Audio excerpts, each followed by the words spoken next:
मोहल्ला लेके भग रहा, हजारों करोड़ ले गए, लाखों करोड़ रुपए उनके माफ कर दिए जाते हैं, लेकिन किसान की कोई सुध नहीं। अच्छा होता केंद्र सरकार कहती कि भाई ये किसान है, बहुत मजबूर है, ये इसकी स्थिति को सुधारना है, तो जो भी एग्रीकल्चर के जो कृषि के जो उपकरण है उनके ऊपर जीएसटी खत्म की जाएगी, और जो किसान है इसको बिजली का बिल है जो वो आधा चाहे केंद्र सरकार देगी, राज्य सरकार देगी, अपन इसको फ्री बिजली किसान को देंगे तो उसकी स्थिति सुदृढ़ होती। लेकिन किसान को कोई सुदृढ़ करना नहीं चाहता, हर कोई किसान को चुपचाप बहका करके सिर्फ अपना उल्लू सीधा करना चाहता है। और अगर ऐसा नहीं होता तो अडानी अंबानी की संपत्ति कई गुना नहीं बढ़ती। जितने भी मेरे साथी बैठे हैं, एक भी साथी बता दे आपके आस पड़ोस, आपके मित्र रिश्तेदार में किसकी संपत्ति साल के अंदर बढ़ी है, कोई भी बता दे।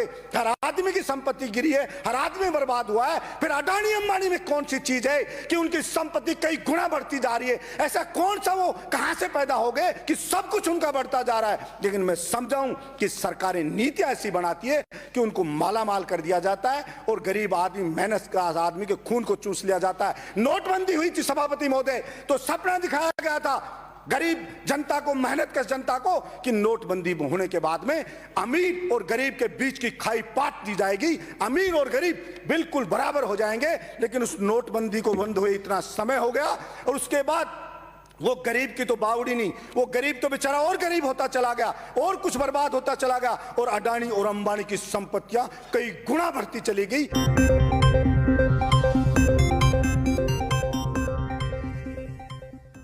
इसलिए उस जनता के अब समझ में आ गया है कि वो नोटबंदी किस लिए की गई थी। इसलिए मैं आपके माध्यम से मैं प्रार्थना करता हूं, मैं तो विपक्ष से भी प्रार्थना करता हूं, प्रधानमंत्री जी से प्रार्थना करता हूं कि मेरे देश की इमोशनल जनता ने आपको अपेक्षा से कई गुना ज्यादा समर्थन दिया है, आप उनकी भावनाओं से नहीं खेलें। और जो आपने कानून बनाया ये गलत बनाया है, और आपको लग रहा है कि जनता समझेगी नहीं, मेरे विपक्ष के साथियों को लग रहा है कि जनता समझेगी नहीं, लेकिन आप गलत फहमी में, ये जनता सब चीजों को समझेगी।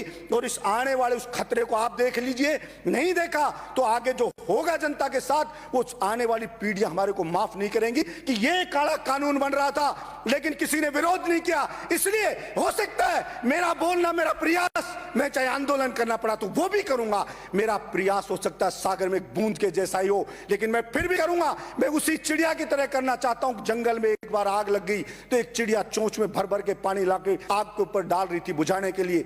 दूसरे जानवरों ने पूछा आग इतनी भयानक है और आप चिड़िया जरा सा पानी लाकर के इस आग को कैसे बुझा दोगे? तो चिड़िया ने कहा कि मैं जानती हूं हो सकता है मेरे कहने से आग ना बुझे, लेकिन जब भी इतिहास लिखा जाएगा कि आग लगी तो किस किसने बुझाने का प्रयास किया, तो मेरा नाम आग बुझाने वालों में लिखा जाएगा। इसलिए मैं चाहता हूं जो भी सदस्य इसका विरोध करेगा, इतिहास में उसका नाम लिखा जाएगा कि वो किसान के पाड़े में खड़ा था, व्यापारियों के पाड़े में नहीं खड़ा था।